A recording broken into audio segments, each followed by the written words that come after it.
sapagkat muli po sa mga oras na ito, Panginoon, narito po kami sa inyong pong banal na tahanan. Nandito po kami, Panginoon, sa inyong pong banal na harapan upang makinig po na yung mga mensahe na nais po ninyo namin maunawaan sa gabi ito, O Lord. Sa pamagitan po ng banal na Ebanghelyo para po sa dating na linggo, Panginoon.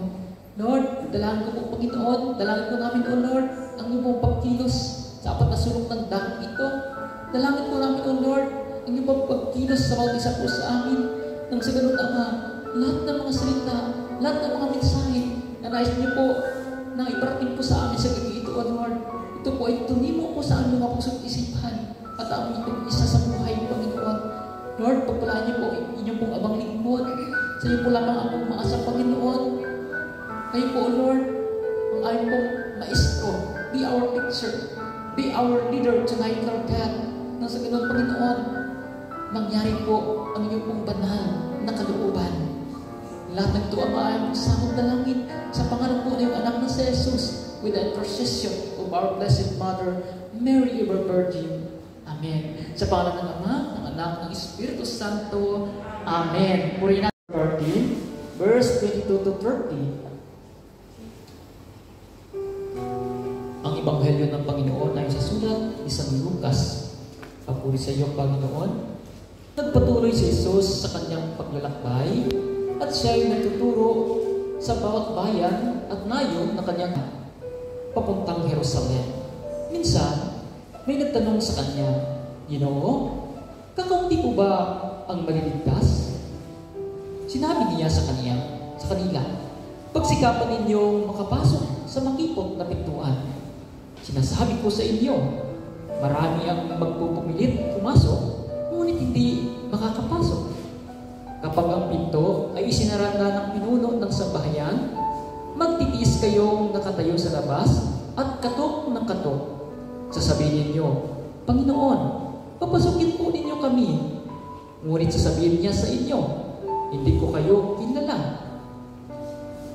Sasabihin naman ninyo, kumain po kami at uminom na kasalo ninyo, at nagturo pa kayo sa aming mga lansangan. Sasagot naman siya, hindi ko kayo kilala. Lumayo kayo sa akin, kayong lahat na gumagawa ng kasamaan. Iiyak kayo at mangangalit ang mga ngipin kapag nakita ninyong nasa kaharian ng Diyos sina Abraham, Isaac at ako, at ang lahat ng propeta.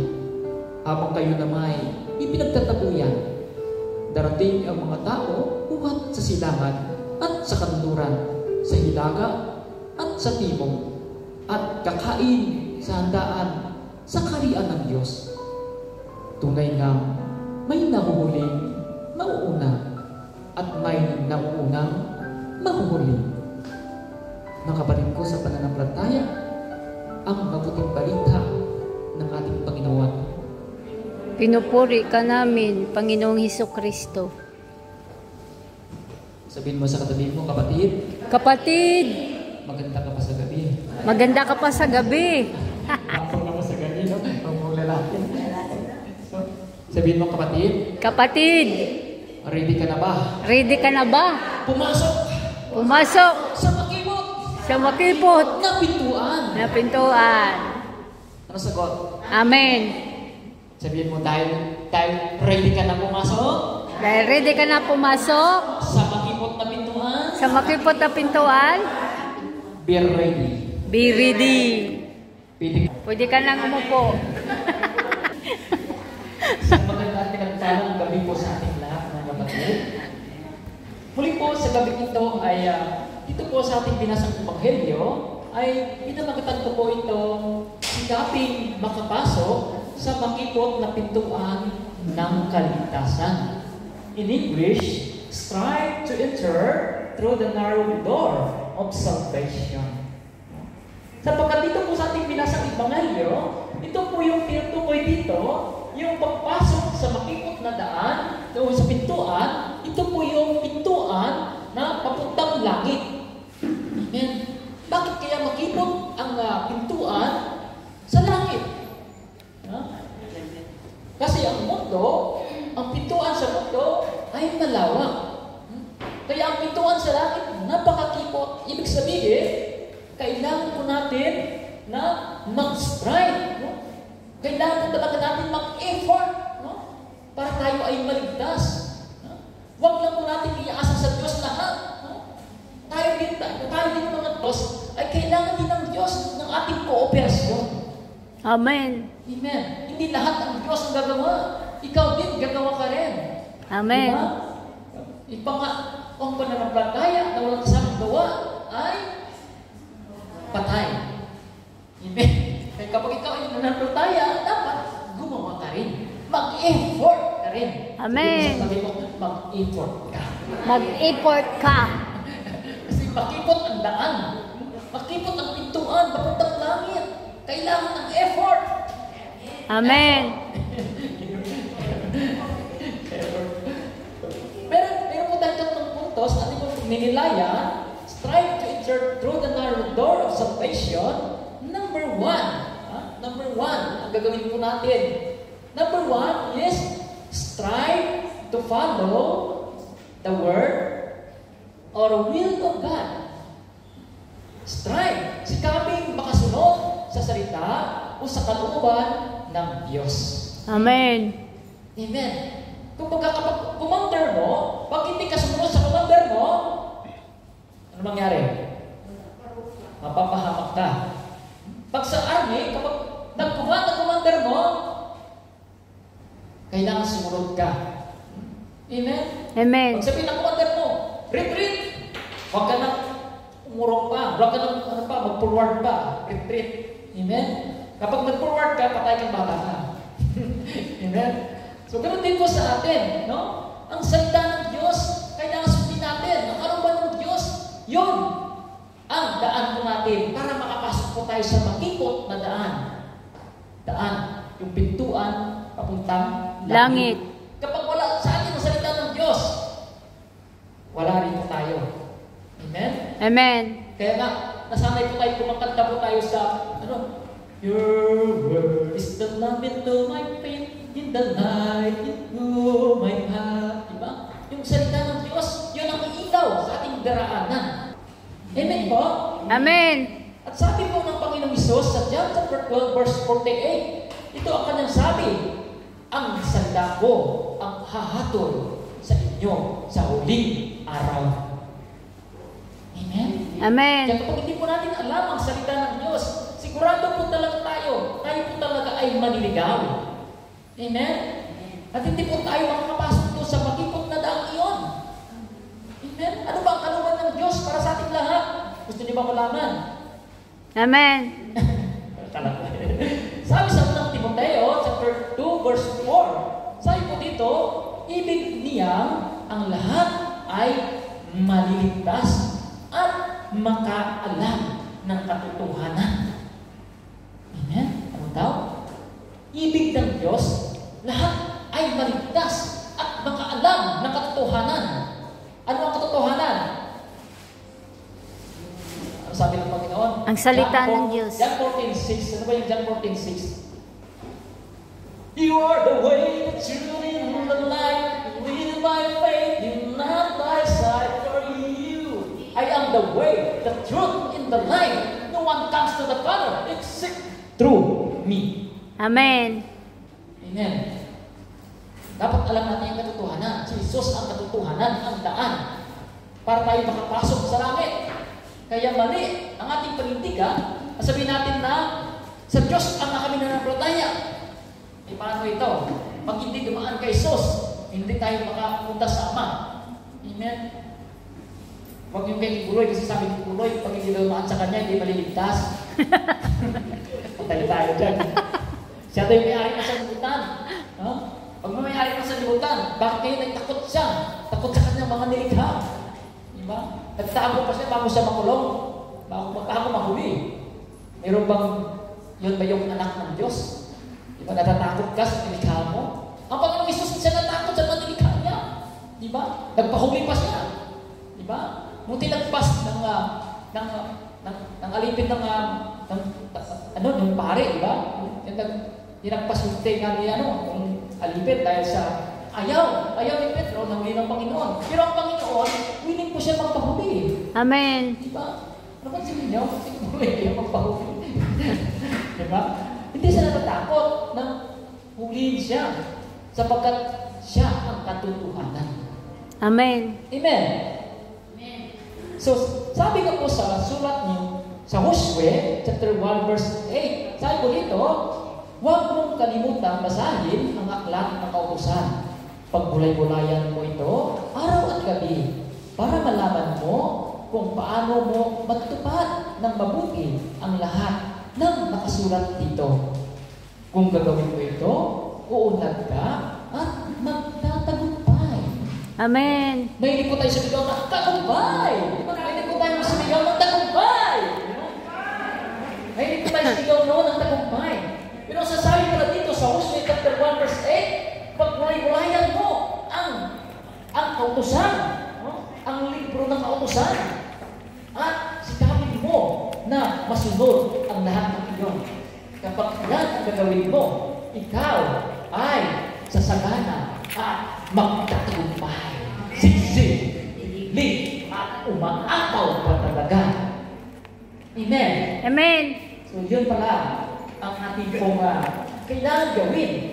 Yung alamin natin ang salita ng Diyos at sundin natin ang salita ng Diyos o ang kalooban ng Diyos. Sapagkat ang kalooban ng Diyos, gusto niya lahat tayo ay maligtas. Amen.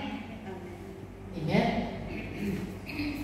Diyan pa ba kayo? Amen.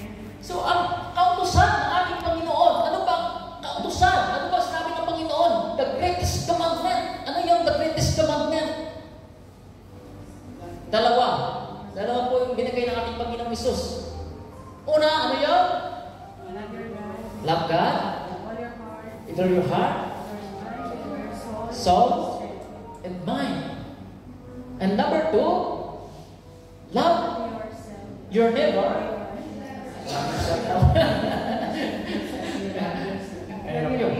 I love only myself. Love your neighbor as you love yourself. Amen? Kasi kung ating mo itong pagninilaya, kung sa John chapter 13 verse 34, Jesus, magmahalan kayo. Kung paano kayo iniibig, ganun din naman, mag-ibigan kayo. Parang ginawa ng Panginoong Isus na isa lang. Ibig sabihin, love God and neighbor is inseparable. Amen? Yes po yun, ano? I'm trying hard to imagine today. Sa 10 commandment, ibig sabihin, love God and neighbor is 10 commandment. May dalawa po yun. It has 2 parts. 10 commandment ay may dalawang parte. Yung una po doon ay love God. Ang pangalawa po doon ay love your neighbor. 1 to 3, na 10 commandment, love God. 4 to 10, love your neighbor. Amen. Amen. Memorize na niyo ang 10 commandment. Ako medyo nakalito pa nga ako eh. Diba? 10 commandment lang yun, no? How much kayo sa mga Diyos, diba? Ilan sa kanya? 612? Diba? Dati 10 commandment lang, minsan nagkakaano pa eh, nagkakarambol pa eh, no? Diba?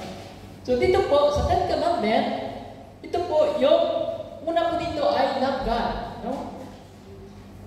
Ang tanong, paano natin may papakita yung ating pagmamahal sa Diyos? How? How to show our love to God? Ang tanong, anong muna dapat? Kapag mahal mo isang tao, ano gagawin mo? Give your time. Magbibigay ka ng oras kasi mahal mo. Diba? Sino ba yung nagmamahal dyan na hindi nagbibigay ng oras sa kanyang minamahal? Akala mo, maniniwala kaya yung sabihin mo, I love you. I love you. You are the one that I love. Sukitin ko man ang bituin. Ibibigay ko sa iyo kayo naman ang ilang bundok para sa iyo. Pero hindi dumarating.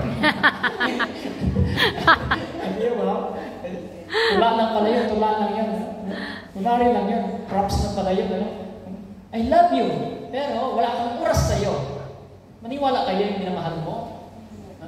Mahal kita pero wala kang oras? Diba? Parang siguro, kung tukulong ko lang siguro kung minimiwala ka. Mahal mo na ako niya eh. Hindi kami nagkikita. Diba? Sabi ko, date muna tayo. Hindi sumisipot. Diba? Ano po yun? Diba? So, maniniwala ang Diyos sa'yo kapag ikaw ay nagbibigay ng oras sa Kanya. Sa paanong paraan na magbibigay ka ng oras sa Diyos? Sino ba nagbibigay ng oras dito sa Diyos? Ayun. So, ano bang ginagawa ninyo nagbibigay kayo ng oras sa Diyos? Sa anong paraan? Magdasal. Panalangin. Amen. Correct ka dyan. Pag-ising pa na sa umaga, nananalangin ka na. Ibig sabihin, you give time to the Lord. Amen. Amen? Hindi pagkagising mo, uy, hindi na ako. Wala na. Ulaga na. Pagkagising mo sa umaga, agad, sa itong tapos, di ba? Lord, thank you Lord, nagising na naman po ako, di ba? Yes. Mamaya, magtitiktok na lang ako, Lord. Pasalamat sa umaga. Wala naman masama sa TikTok. Yung lang yung TikTok na parang nakita na yung kaluluwa ko, siyempre. Di ba? Meron bang anak ng Diyos na ganyan magti-TikTok, di ba? Siyempre, hindi, di ba? So, okay lang naman yung magti-TikTok ka, pero talagang, kailangan talaga natin, yung una talaga, bigyan natin ang oras natin sa Panginoon. Amen. Amen. Sa pamamagitan ng pagdarasal. Amen. Amen pa? So, ano pa? Pagsisimba. Di ba? Isa lang. Sa isang linggo, isa lang ang hinihingi sa iyo ng Panginoon. Di ba? Ay, minsan nakakaano pa, nakakatakot pa. No? Pag natukso pa doon sa mga barkada, ay mag-swimming kami sa beach. Di ba? Meron po akong narinig niyan. Nakasakay po kami sa siwot. Oh. Sabi ng ano doon, ay, ano yun, hindi tayo magsisimba ngayon. Kasi magbibits tayo. Ay, bigyan naman ni Lord yun. Yun ang mga words natin eh. May bigyan naman ni Lord yun eh. Di ba? Sumagot ko ako, magkakasala po kayo. Ay, si Walter! Gusto ko na si Walter! Nakasot ako, puti pa man ang damit ko. Si Walter naman, kapag-consisya mo kami. Nahuli. Magkakasala po talaga kayo. Bakit? It's not a valid reason. Amen. Not valid reason. Paano ba yung valid na rason natin? Kapag may sakit ka, kapag nag-alaga ka ng bata, siyempre, hindi mo iwanan yung bata doon, di ba? Hindi mo punaliti yun, mamamatay yun. Di ba?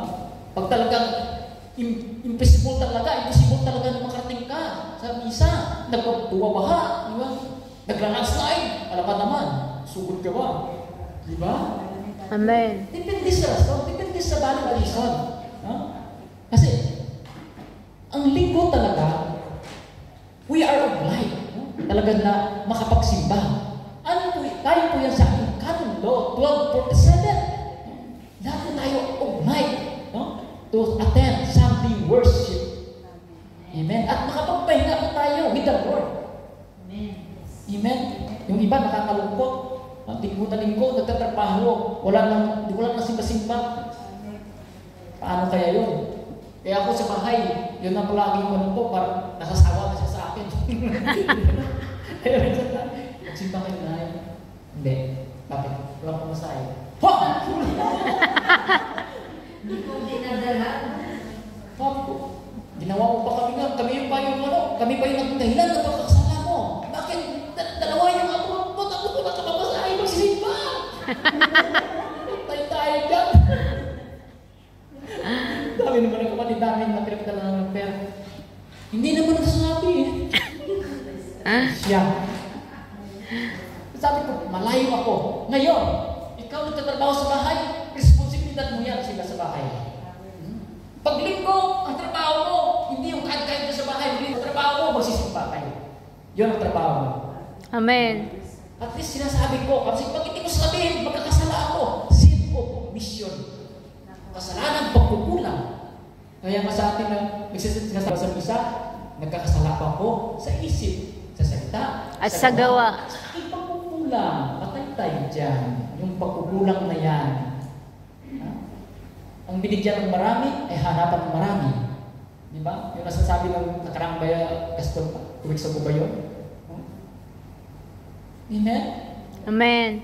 So yun po, no? Kailangan po natin, kung mahal natin ang Diyos, magbigay tayo ng oras. Amen? At ano pa? Siyempre, i-prioritize natin ang Diyos, no? Make Him your number 1. But you must not have number 2. Bakit? God is a jealous God. Sabi sa first commandment, you have no others. God is before me. You shall not other strange gods before me. Kaya huwag kayong magkaroon ng number 2 ng Diyos. Nagsisilos ang Diyos. Siluso pala ang Diyos, Father Rudy? Totoo ba yun? Akala ko ba ang siluso ay di makapasok sa langit? God is a jealous God. Why? Nagsisilos ang Diyos na magsisimba tayo sa mga Diyos na hindi tunay. Kasi ayaw ng Diyos na mapahamak tayo. May child, ito ka lang sa akin. Huwag ka pumunta doon, mapapahamak ka. Nagsisilos ako yan, nagsisilos ako. Diba? Kasi ayaw ng Diyos na mapahamak ka. Amen. Kaya nagsisilos siya kapag naghanap ka ng ibang Diyos. Amen? Amen. Ano ba yung ating mga Diyos? Minsan yung ating mga Diyos, yung mga negosyo. Part-time. Yaman. Diba? Yaman natin. Ay, busy ako sa business ko eh. Diba? Merong gasto na ganyan, diba? Nung imbitahan sila, sabi ng isa, ay, pasensya ka na kasi nakabili ako ng bagong kalabaw. Kailangan ko na yung kalabaw ko doon. Diba? Ay, pasensya ka na kasi may usap ako na, business partner ko eh. Hindi ako makakadamo dyan. Diba?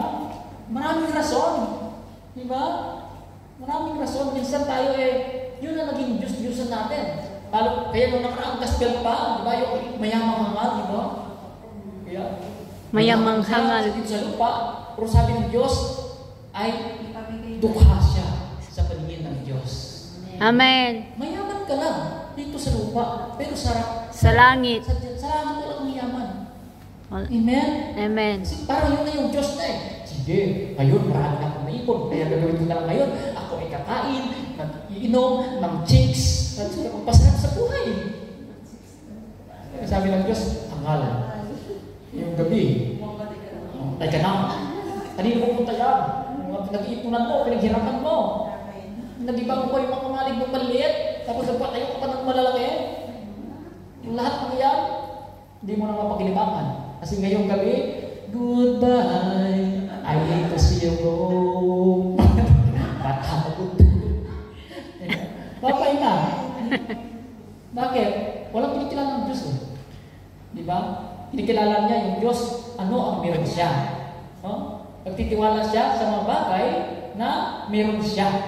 Kaya masabi sa unang 1, chapter 2, verse 15 to 17, huwag niyong ibigin ang sanlibutan o ang bagay sa sanlibutan. Ang umiibig sa sanlibutan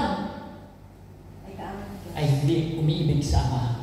Amen. Amen. Paglalaho ang lahat sa lupa, ngunit ang salita ng Diyos ay hindi maglalaho. Amen? Amen. Kaya katulad ng binatang mayaman, di ba? Sabi niya, no? Sabi ng Panginoon sa kanya, gusto mo ba talaga na magkaroon ng kayamanan sa langit? Ibigta mo lahat ng mga ari-arian mo. At ang pinagbintahan, ibigay mo sa mahirap. At magkaroon ka ng kayamanan sa langit. At bumalik ka at sumunod sa akin. Amen. Yun pala yung kailangan. Diba? Sumunod sa Diyos. Amen? So kulang pala. Sabi niya, sinusunod na niya ang 10 commandment. No? Pero gusto niya maging perfect. Sabihin niyo, perfect. Perfect. If you want to be perfect, dapat wala kang bagahe. Kasi makipot na yung daan na ng langit. Pag marami kang dadala, paano ka makapasok? Paano ka magkirinig? Dami mo nga dala. Kaliwa, kanan, harap, likod, harap. Makipot yung daan. tayo dyan, no? Marami kong yaman. Dala ko pasapasan ko, sako-sako. Bibilihin ko yan. Makikot palandaan. Patay tayo dyan. Hindi nakapasok. Kasi makipot ang Daan. Amen. Amen. So, ganun natin magkita yung pagmamahal natin sa Diyos. Amen. Prioritize Him, give time to Him, at yung pagmamahal natin sa kapwa, anong hindi may papakita. Una po doon siya sabi doon, do not kill. Kayo may nakapatay na?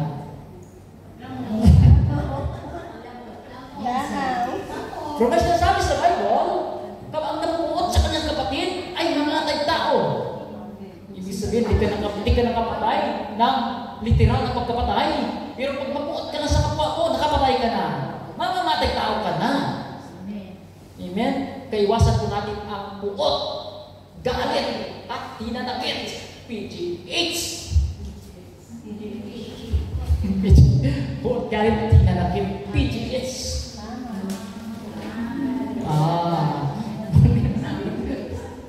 Sino nakakalam ng PGH? Yan pala yung susipag ng langit. Huwag kang mabuot sa kapwa mo. Huwag kang mamatay. Huwag kang mabuot sa kapwa mo. Amen. Amen. Talagang kapatid ko, talagang pag nakita ko ng talaga yan, kahit anino niya lang, kulo na talaga ako. Dugo. Patay tayo dyan. Kung puting manakwa, hindi kita mapapatawad. Patay tayo dyan. Meron ganun eh. Di ba? Kawawa yun. Kawawa. Hindi makapasok sa langit. Kasi nabubot, pamamatay tao. Pamamatay tao na. Hindi nagpapatawad, hindi rin papatawarin ng Diyos. Amen? Amen. Ano pa? Huwag kang mangalunya. Ibig sabihin, huwag mo agawan ng asawa. Kasi mahal mo yan eh. Di ba? Ay, hindi talaga eh. Talagang maganda talaga ang asawa niya eh. Inaasang-asang ko talaga yan. Di ba? Kahit hindi na mahal niya talaga. Makatalikod ka ng pare, akin na yan eh. Ang ganda talaga ng misis mo eh. Patay tayo dyan. Masabi ng Panginoon, ang tumingin sa babae na may pagnanasa, o ganun sa babae, patingin sa lalaki na may pagnanasa, nakakasala ka na daw ang niya. Amen? Yung parang sa pagtingin mo parang sa kanya, parang hulubaran mo. Parang may nangyari na sa amin. Patay tayo. Nakakanya ka na pala yun, no? Napakahirap pala maging Kristiyano. Di ba?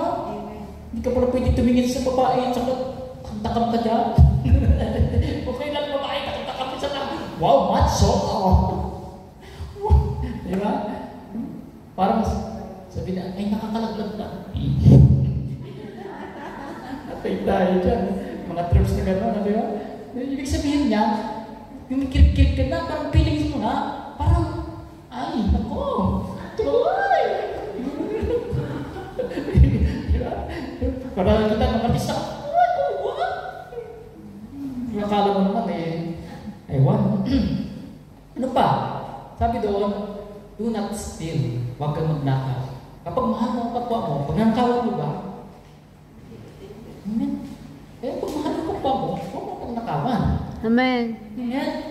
At ano po isa sabi pa doon, huwag kang tumistiko ng walang katotohanan sa iyong kapwa. Ibig sabihin, huwag kang magpahamak ng iyong kapwa. Amen. Amen. Ano sabi ng Panginoon? John chapter 14 verse 15, those who love me, keep my commandment. Ang daw, yung nagmamahal sa Kanya ay sumusunod sa Kanyang kautusan. Amen. Pagmamahal natin ng Diyos, sundin natin ang Kanyang kautusan. Love God and love our neighbor. At sabi mo sa John 3:16, for God so loved the world that He gave His only Son. Whoever believes in Him shall not perish but have eternal life. Amen. Kaya maniwala tayo, sumunod tayo sa Kanyang kalooban, sumunod tayo sa Kanyang kautusan, para kung gusto natin makapasok sa langit. Amen?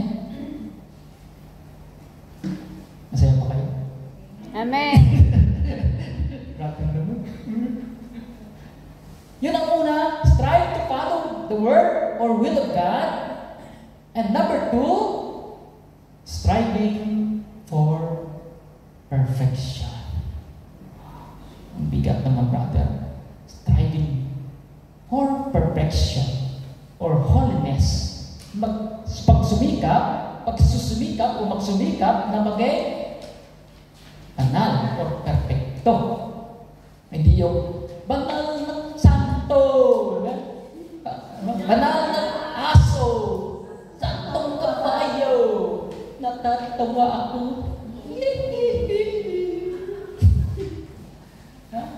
Dapat gusto natin talaga makapasok sa langit, we must strive. We strive to be perfect. Kasi ang hamon sa atin ng Panginoon, Matthew 5 verse 28, be perfect as your heavenly Father is perfect. Amen. 1 Peter chapter 1 verse 16, be holy, for I am holy. Amen. Kaya wag yung banal na aso, santong kabayo.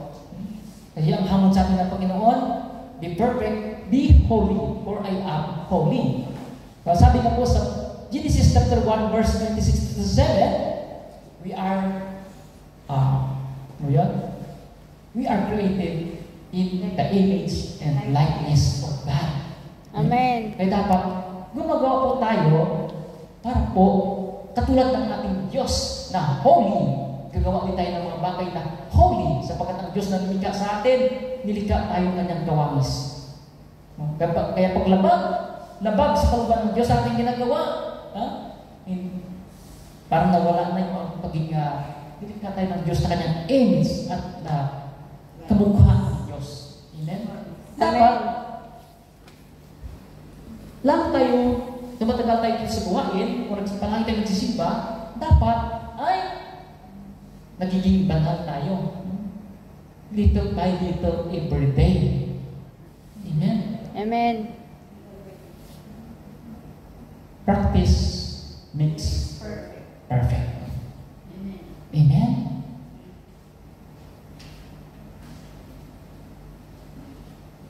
At paano ba natin masasabi na tayo talaga ay namumuhay sa kabanalan? Hindi sabihin mo lang na, ay banal ako eh. Di ba? Enough na ba yun? Maniwala na ba ang tao sa iyo? Di ba? Ang hamon sa atin, gusto natin na mag-strive to be holy or to perfection, dapat namuhay tayo ng matuwid. Kaya nga, lambakan ang mga lubak-lubak, di ba? Tuwirin ang mga daan, di ba? Sabi ni Juan, di ba? So dapat namuhay tayo ng matuwid. Hindi yung pasiplang-sipit lang. Di ba? Ibig sabihin, huwag tayo magkasala. O iwasan natin yung pagkakasala. Amen? Hindi yung sapat, nakikinig tayo ng humilya. Ay, nagsisimba naman ako palagi, brother. Kaya banal na ako. Nagsisimba lang. Banal na ako, brother. Kasi ako nagsisimba. Sa present worship, brother, ang galing ko bang kumanta eh. Lakas-lakas pa ng boses ko eh. Di ba? Kaya, sa palagay ko, brother, talagang uli na ako talaga. Uli ba o nahuhuli ka na? Amen? So dito po sa ating binasa, sabi ko dito, kumakatok sila, hindi sila buksan. Sabi ng mga tao, Panginoon, di ba, kumain namin kami kasama niyo. Nagturo kayo sa aming mga lansangan. Kaya dapat lang pasukin mo kami. Sabi ng Panginoon, hindi ko kayo kilala. I don't know you. Kayong mga gumagawa ng kasamaan. Hindi ko kayo nakikilala. Diba? Sabi ko dito, kumakain kami kasama nyo. Kumakain tayo kanina. Communion. We eat together with the Lord. Receive Eucharist. Diba? Kumain tayo kasama ng Diyos. Diba? Communion. Diba? Hindi sapat na communion ka lang, banal ka na. Amen? Meron akong communion yan. Merong partner. Babae sa boy, babae sa lalaki sa lalaki, babae sa babae, pagdating sa simbahan, pag-communion, nang-communion yan. Ibig sabihin, banal yun. Di ba? Ang buhay ay liko-liko, ngunit, nang-communion. Nag-receive na body of Christ. No? Kapag tayo ay may mortal sin, at nag-receive po tayo ng body of Christ, nagdudubli ang ating mortal sin. Bakit? Nagkaroon po tayo, nagkukumit po tayo ng sacrilege. No? Yung paglapastangan natin sa mga bagay na banal. Pagtanggap natin sa bagay na banal, na hindi tayo karapat-dapat. No? Kaya nga, sinasabi ko sa 1 Corinthians 11 verse 27, ang umakain sa kupa ng Diyos na hindi karapat-dapat, ay nagkakasala sa katawan at dugo ng Panginoon. Amen? So, Amen. kailangan natin na magmuni-muni muna tayo. Karapat-dapat ba ako, Lord, na tumanggap ng katawan mo? Kasi hindi pwedeng pagnahanan ng banal ang taong masama. Di ba? So, magbibigay po yun ng parusa sa iyo. Kasi hindi pwedeng pagharian ng Diyos ang taong masama. At nagkasala ka pa ng sacrilege. Sacrilege ay po yan sa CCC natin 21:20. Basahin ko niyo doon. CCC 21:20. Hindi ko na po babasahin. Amen? So dito po sa ating binasang Ebanghelyo, sabi po dito, nangalit kayo, no? Mainggit lang kayo kapag nakita ninyo si Abraham, si Isaac, si Jacob, at mga propeta. Kasi kayo naman pinagtabuyan sa labas. Ano ba si Abraham sa ako? Sila yung mga tao na matuwid. Amen? Mga matuwid na sila. Ayan po, the rich, the perfection, holiness, ganap. Amen? At sabi po sa Revelation 21 verse 27, no one unclean shall enter the kingdom. Sabihin mo, may dumi ka yata, kapatid. Tingnan mo yung katabi mo, may dumi ka. Malinis na natin ng iba po. Nalinis naman. Pero sinasabi dito ng Panginoon, yung mga may dungis na kanilang kaluluwa. May dungis. Ang kanilang damit, nung sila ay biniyagan, puting-puting yung damit na yan.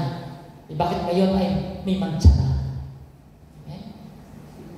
Kung tayo na pinabautismuhan, nagtanggap po natin ang sanctifying grace. Amen? Pero kapag tayo nagkakasala, nadudumihan. Kapag mortal ang ating kasalanan, ginagawa na natin, ubot-tubad na tayo. Sinong kumuha? Demonyo. Binigay mo na sa demonyo. Diba? Ibig sabihin dito, mga kapatid, nakakatakot pa nga. Kaya sabi ni Father kanina, mayroon daw, ano ba yan? Mayroon daw apartment, ano ba yan? Oh, may palapa, may isa, parang tatlo yun, di ba? Sa ground floor, sa middle floor, at mayroong sa third floor. Kaya sa mga pala, yung pumasok yung mga nagsisimba doon, kasi doon sila sa purgatorio, nakita nila, pura parukuan doon. Di ba? Ay, Father, dito ka! Ay, huwag kayo maingay kasi nandito si Bishop natutulog. Tayo, di ba? Ibig sabihin pala noon, nakakatakot, hindi pa na, kahit pari ka, no? Kung nagkakasala ka, di ba? Ibig sabihin noon, kapag nasa purgatorio tayo, ibig sabihin, ligtas ka na. Pero, dadaan ka sa purification. Kasi meron pang mansayan. Meron pang mansayan damit mo, nung binanyagan ka puting-puti, may mga binyalsin ka pa. Di ba? Kaya gusto mo maging banal, dapat pati yung mga binyalsin iwasan. Amen? Amen. No one unclean shall enter the kingdom. Revelation chapter 21 verse 27. And last but not the least, number 3, ano yun? Persevering faith. Sabihin mo, matatag ka ba sa pananampalataya mo? Matyaga ka ba sa pananampalataya mo? Ito magpapakita yung matira ang matibay. Amen. Matira ang matibay. Kaya nga po dito sa ating binasa, sabi po dito ng Panginoon, may nauunang mahuli. May nahuhuling mauna. Amen? Nauna ka nga. Hindi mo man pinaigihan. Eh yung huli, naunahan ka pa. Diba? Kasi papanjing-panjing ka kasi. Ay, matagal na ako dito suwain. Who you? Sino ka? Para labanan ako. Matagal na ako dito. Pioneer na ito. Council na ito. Preacher na ito. Leader na ang pari ito.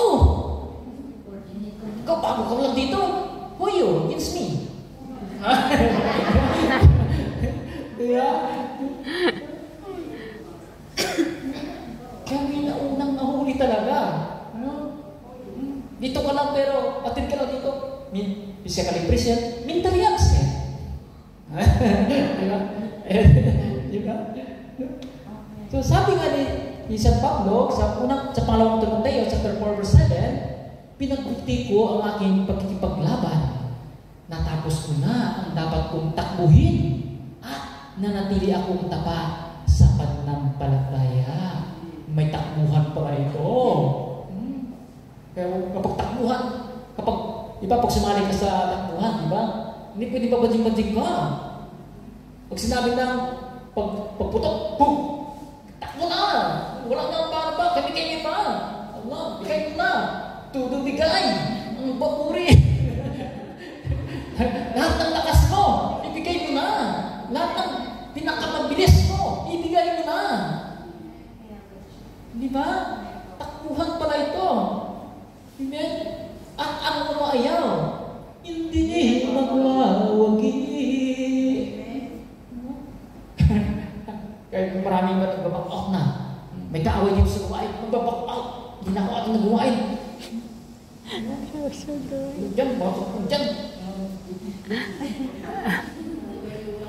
Diba?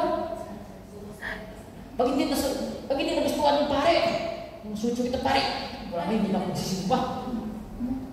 Ganyan na naman yung pare. Sungit-sungit. Pag sabi ko magkukumpis ako, ang sungit-sungit pa. Diba? Diba? Dito tayo talaga masusubok, no? Ako nakakaranas ako lang po niya. Diba? Parang ayaw mo magkumpis, pero may kasalanan ka talaga eh. Kailangan mo talaga lumapit sa pare, diba? Eh, puntisan mo na lang. Diba? Puntisan mo na. Kung may sasabihin sa iyo na medyo masakit, puntisan mo na lang. Basta ako, Lord, willing talaga akong magkumpis talaga ako sa kasalanan ko. Diba? Kasi minsan sinusubok tayo ng Diyos. Diba? Bibigyan ka ng tao. Sabi mo, gusto kong maging banal. Bibigyan ka ng mga tao na nakakainis. Bakit? Sinusubok ka. Amen? Kasi bakit naman ka dyan? Gusto ko nga maging banal. Bakit naman ito yung binibigay mo sa akin ng kapatid na ito? Hindi kami magkakasundo. Diba? Bakit sabihin mo? May sinasabi din sa akin pabalik. Palagi akong kinumuntra. Naiinis na lang ako dyan. Bakit yan pa? Kasi, binibigyan ka ng Diyos ng pagsubok kung talagang matatag pa talaga ang pananampalataya. Hindi ka naman naglilingkod dyan sa kapatid mo eh. Hindi ka naman naglilingkod dyan sa pare eh. Hindi ka naman pumunta dito para lang sa kwapong preacher. Pumunta ka dito para sa Diyos. Amen? Hindi ko sasabi na kwapong ako ah. Baka meron kayo karoon yan, nagustuhan ng preacher. Ay, dito, atin ako dito kasi kwapong brother. Ay, tayo. Kayo na ang pinakawawa. Amen? Kasi hindi kayo natupa sa Diyos, kundi yung doon lang. Kung sino lang nakita nyo doon, maging idolatry pa yun. Amen? Ano sinasabi sa 1 Pedro chapter 1 verse 7? Ang gintong nasisira ay pinaparaan sa apoy upang malaman kung talagang dalisay. Gayon din naman ang inyong pananampalataya na higit na mahalaga kaysa ginto ay pinaparaan sa pagsubok upang malaman kung ito'y talagang tapat. Sa gayon, kayo'y pupurihan, dadakilain, at pararangalan sa araw na mahayag si Jesucristo. Amen. Ganun pala katindi. Para tayo ang ating pananampalataya, parang ginto at Ang ginto, kapag pinadaan mo sa apoy, pag hindi tunay yan, mawawala lahat yan. Yung malulusaw lahat yan. Pero pag tunay yan, kahit yung madaan mo sa apoy, lalong lilinis, lalong kikintab. Kasi pure. Pure gold. Parang pananatayan natin. Diba? Parang puso natin. Wakang tapat tayo. Your heart, that's what I long for. Heart that follows heart after thee. Your heart, that's what I long for. Heart that follows heart after thee. Diba? Heart after thee. Kahit anong yan kahirap, no? Kapag pure ang ating pananampalataya sa Diyos, susuungin natin lahat. Amen. Katulad ni Job, diba? Si Job ang pinakamayaman. Sinubok ng Diyos. Pinahiturutan si Satanas na gawin ang gusto niya kay Job. Si Job na mayaman-mayaman, naubos, limas na kanyang kayamanan, pati yung 10 anak niya, patay. At nagnaknak pa, ang sugat mula ulo hanggang talampakan. Nakaupo doon sa tabi ng basurahan. Pinukuspos ang ulo.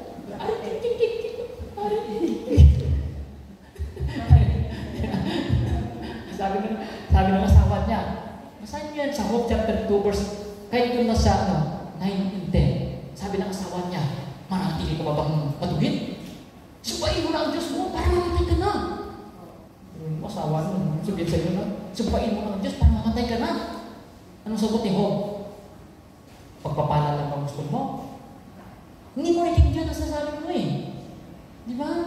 Hindi ba natin tatanggapin kung bibigyan tayo ng Diyos ng pagsubok? Kasi Job na natili po siyang tapat sa Diyos. Amen. Tayo kaya yun. Katulad ng amo ko, chismis kaya ito. Yung amo ko kasi sinasabi sa akin, hindi ako mahal ng Diyos. Bakit? 2.5 years pa lang ako. Namatay natin namin. Pinatay ng baka. Di ba?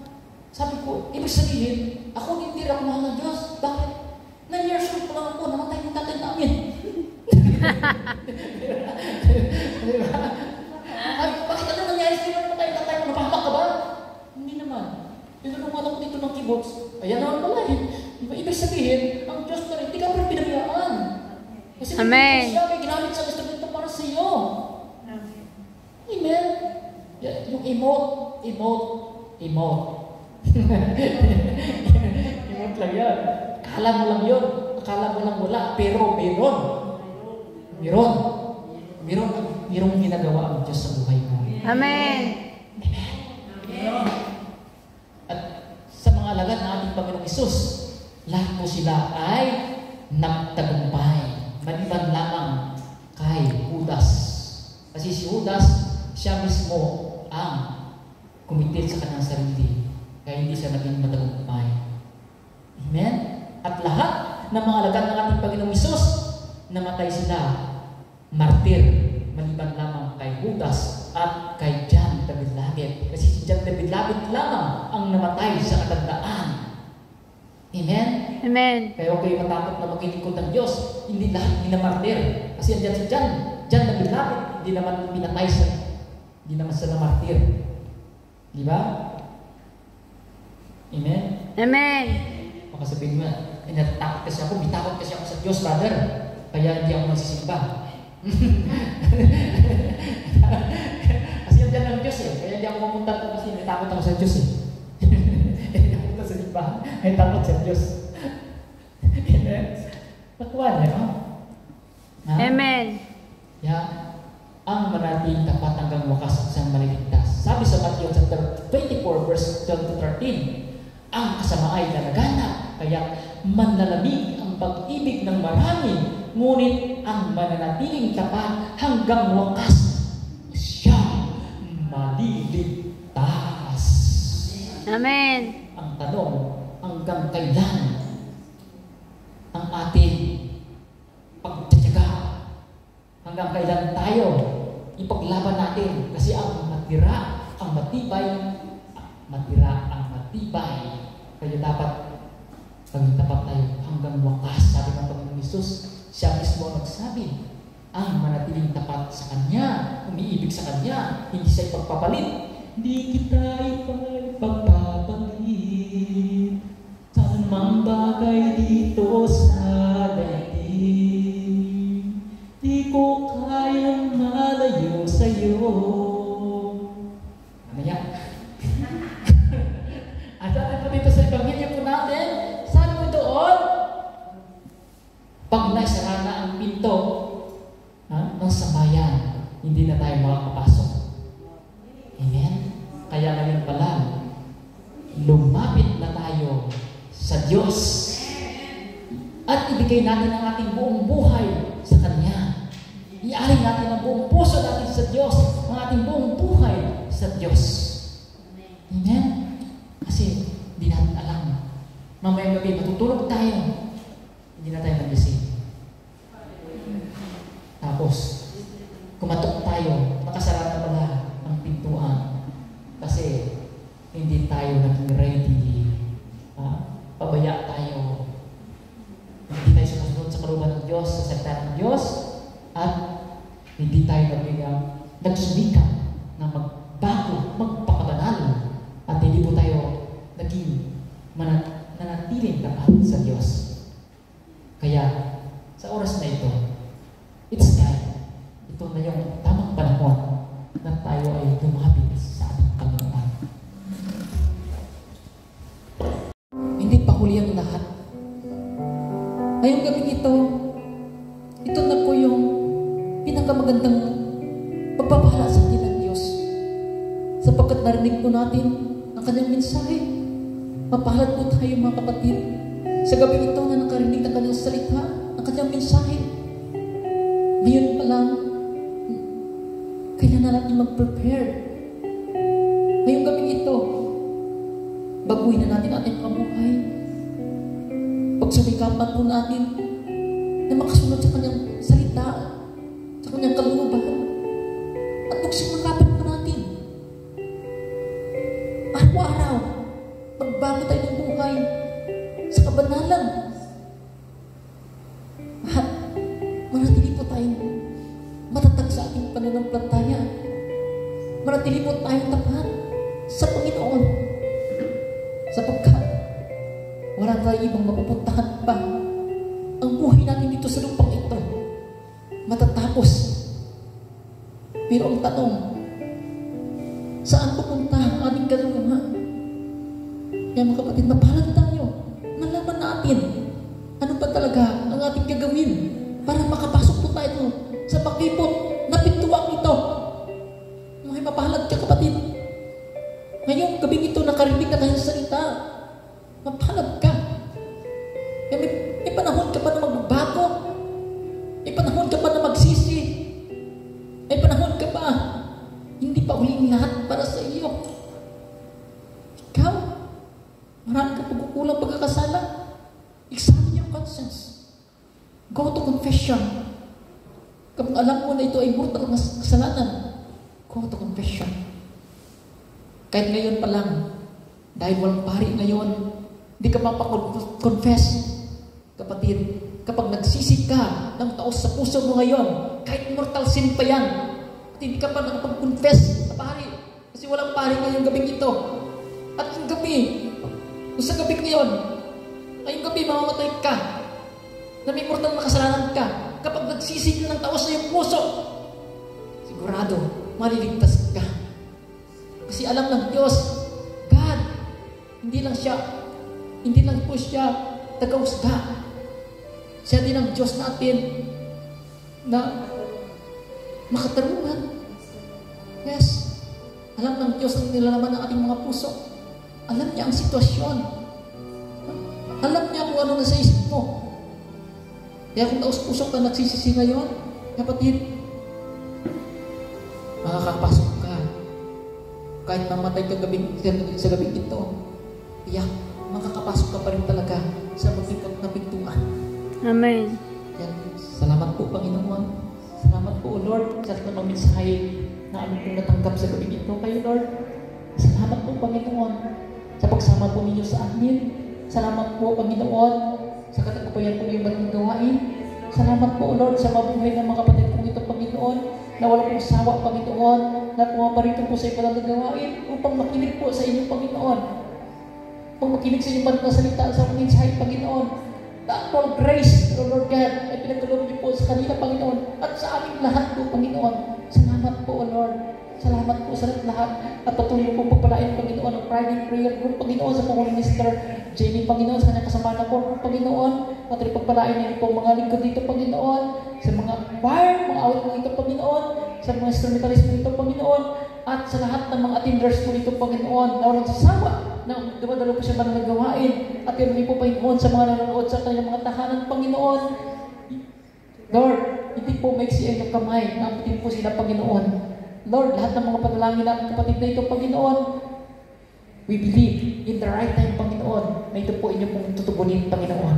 At lahat ng mga handog ikapo nila, Panginoon, ay kayo po nagsabi, Panginoon, kung kami po magbigay, ibalik niyo po ito sa amin, higit pa sa aming inasahan, siksikliglig, at umaapaw pa. And Lord, sabi niyo po, Panginoon, kung kami po ay mananampalataya po sa inyo na walang pagkalinlangan, ano man po aming hilingin, ito po ay ano pong matatanggap.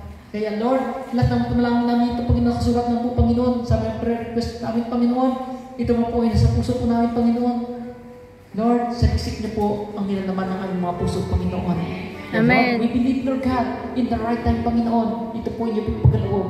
At we pray, Lord God, lahat ng mga may sakit at karamdaman, Panginoon, I pray in the mighty name of Jesus, to give them healing, Panginoon, mula ulo ng talampakan po, Panginoon. At Lord, lahat ng mga walang trabaho, Panginoon, I pray, Lord God, na pagluban po sila ng trabaho, walang mga visa, Panginoon. I pray, Lord God, na pagluban po sila ng visa, Panginoon. Lord, salamat po at sa aming pong paglabas sa matala, pag-iwalay po, Panginoon, paglabas po sa dakong ito, Panginoon, ay dadalhin po namin ang iyong banal na salita at maging pagpapala po kami sa lahat ng mga tao namin po makadaupang palad po, Panginoon. Lord, make us the channels of your blessings, Panginoon. Mag-isindi po kami ilaw at asin sa sanglibutan ito. Lord, lahat ng ito, Panginoon, ay binabalik po namin sa iyo ang pinakamataas na papuri, arangal pagsabat pa sa salamat sa pangalan po na iyong anak na si Jesus, with the intercession of our Blessed Mother, Mary, ever Virgin, all the angels and saints. Amen. Amen. Hail Mary, full of grace, the Lord is with you. Blessed are you among women, and blessed is the fruit of your womb, Jesus.